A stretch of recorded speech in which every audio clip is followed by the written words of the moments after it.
What is up mga palangga? Welcome back to our channel, Diary ni Langga. Ako muli ang inyong palangga si John Paul. And today, another informational video na naman kasi share ko sa inyo kung paano nga ba ako nakakuha nitong SSS Umid ID. Sa panahon ngayon, napaka-importante talaga na meron tayong valid ID kasi sa lahat ng mga transactions, nagre-record talaga ng valid ID bago tayo makapag-proceed sa mga transaction. Let's say, for example, magpapadala ka sa pawn shop, nagre-record sila ng valid ID, kukuha ka ng padala sa pawn shop, nagre-record sila ng valid ID, at madami pang ibang establishments na may mga transactions na nagre-record talaga ng valid ID. So, napaka-importante talaga ng valid ID sa panahon ngayon. And the good news mga palangga is matagal na rin po nag-i-issue si SSS ng Umid ID, which is pinaka-powerful na valid ID sa lahat ng mga IDs na pwede natin gamitin. Kaya kung ikaw mga palangga ay wala ka pang valid ID at gusto mo kumuha ng SSS Umid ID, well, this video is perfect for you. So, keep on watching!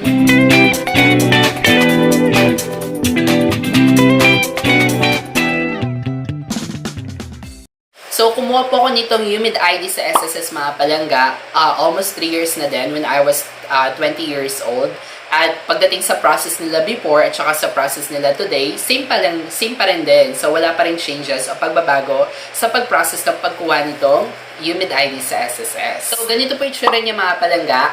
Makapal po siya, tsaka para siyang ATM card, kaya matibay po talaga yung pagkakagawa. So, sa ID po na yan, nandiyan po nakalagay yung iyong picture, yung CRN number coming from the SSS, yung full name nyo, at tapos yung date of birth, at saka yung address. So, yun po yung mga details na nakalagay doon dito sa Umid ID.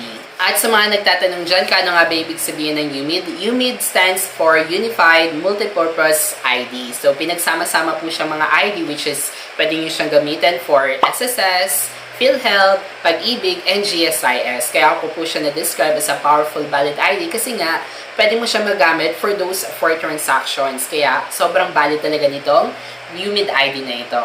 And share ko lang sa inyo mga palangga, to be honest, the reason why kung bakit ako kumuha ng Umid ID sa SSS is because para sa aking passport application. So, kumuha po kasi ako ng passport noon, pero hindi nila tinanggap yung aking school ID and other secondary documents.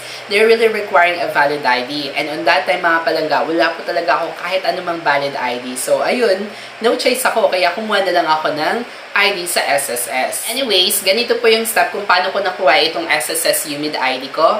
First one mga palangga is kailangan nyo pong pumunta directly doon sa SSS branch. At kailangan dapat ikaw talaga. So, kapag pumunta ka doon mga palangga, kailangan meron ka ding SSS number. Hindi yung pupunta ka lang sa SSS branch para kumuha ng Umid ID tapos wala ka naman palang SSS number. So, dapat meron ka SSS number or member ka ng SSS. Speaking of SSS number mga palangga, kung ikaw ay wala ka pang SSS number at gusto maging part or maging member ng SSS, so, meron po akong video na ginawa. You can check on my channel. May video po akong ginawa kung paano magkaroon na paano kumuha ng SSS number or E1 form. So, you can check that video after this. And another one mga palangga, so kailangan dapat meron ka ng 1-month contribution. Dapat nakabayad na po si company mo ng iyong contribution for the first month. Siguro mga after 3 months mo sa first job mo sa company mo, pwede ka na pumunta sa SSS branch para makapagpagawa ka na nitong SSS Umid ID. At saka kung gusto mo malaman kung ano nga ba yung mga branch na malapit sa inyo,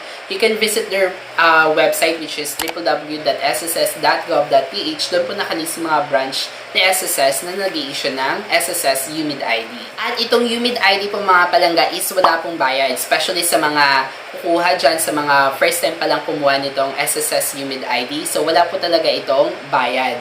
Pero, kung ikaw naman ay meron ka na existing Umid ID or SSS ID at nagpa-file ka lang for replacement, marahil na wala siya, ganun, or may pagbabago dun sa ID, so saka ka palang magbabayad for replacement fee, which is cost of 200 pesos. But then again, sa mga newbie natin dyan, na mga first time kumuha, the good news is, wala po kayong babayaran. Ang dadalhin nyo lang po ay inyong mga requirements para makomplete yung transaction sa paggawa ng inyong SSS Umid ID.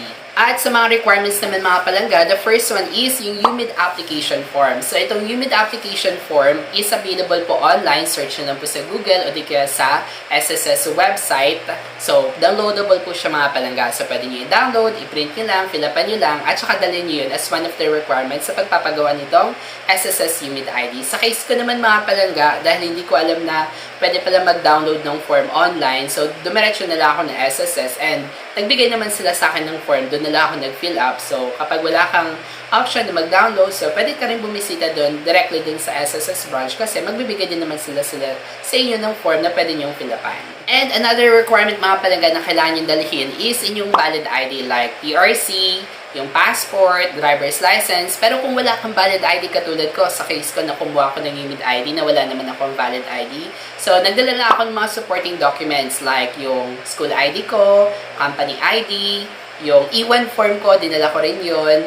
Tapos yung birth certificate ko, police clearance, NBI clearance. So, yun yung mga supporting documents na dinala ko. And they considered naman mga palangga. And take note lang mga palangga, you need to bring the original and photocopy. Kasi nga, yung tatanggapin na nila, ang kukunin pala nila sa inyo is yung photocopy. Pero, they need to see as well the original for verification and authentication of the documents. Pagkatapos ng mga palangga, tatawagin ka pa ulit para sa picture taking, tapos digital signature, at saka sa fingerprint. So, sa case ko mga palangga, hindi ko akalain na doon pala ako pipicturean. So, ang ginawa ko, nagdala ako ng 1x1 valid ID, which is, or 1x1 picture, which is hindi naman pala, doon pala ako pipicturean. So, dapat prepare din tayo pagdating sa pagkukuha nitong SSS UMID ID kasi pipicturean ka. So, sa case ko, dahil na hindi ako prepared, sobrang haggard ko dito sa ID ko na ito. And that's it. Pwede ka na umalis. Pero, hindi pa nila i-issue sa yung ID mo. Kasi, ang mag-i-issue nun is si PhilPost. So, ipapadala niya po doon sa address nyo na nakalagay na binigay nyo.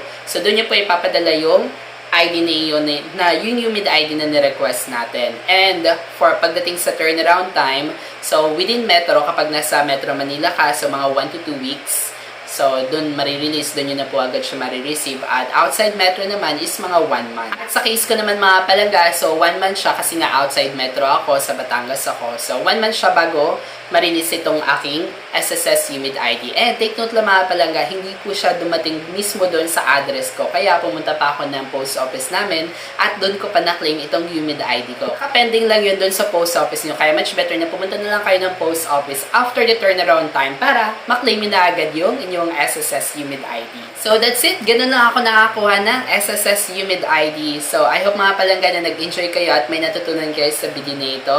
Especially sa mga palangga natin dyan na gustong magkaroon ng valid ID or nagpa-planong kumuha ng SSS UMID ID. I hope that this video helps you a lot. At kung nagustuhan niyo yung video na ito mga palangga, do not forget to hit the thumbs up.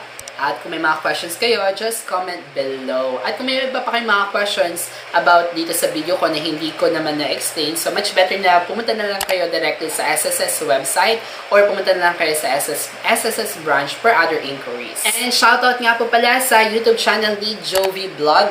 May mga interesting travel vlogs po siya mga palangga. Yun po yung mga contents niya. So, supportahan po natin siya mga palangga. At muli, maraming salamat din po sa inyo sa patuloy at walang sawang pagsuporta sa channel na ito. At kung bago ka pala at napadaan ka lang sa channel na ito, do not forget to hit the subscribe button and hit the bell notification button na din para updated kayo for our next videos. Kasi sa channel namin, nagbibigay kami ng free contents for self-improvement, life tips and tricks, and product reviews na siguradong makakatulong sa inyo. So, don't forget to subscribe. Muli, hanggang dito na lang mga palangga. Ako muli ang inyong palanggang si John Paul and hoping you guys have a beautiful day. See you on my next video. Bye!